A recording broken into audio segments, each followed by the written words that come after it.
Grape plasma is great, but what could happen if we could just harness it for even the briefest time?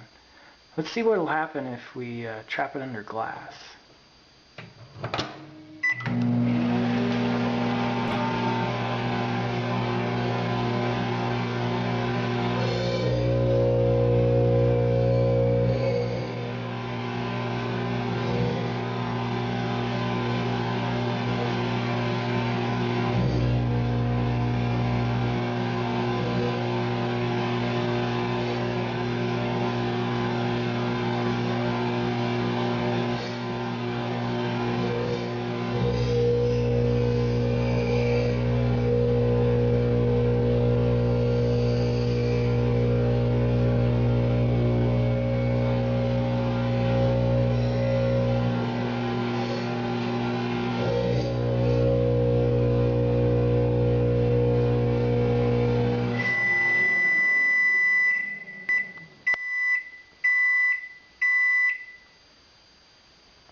That was beautiful.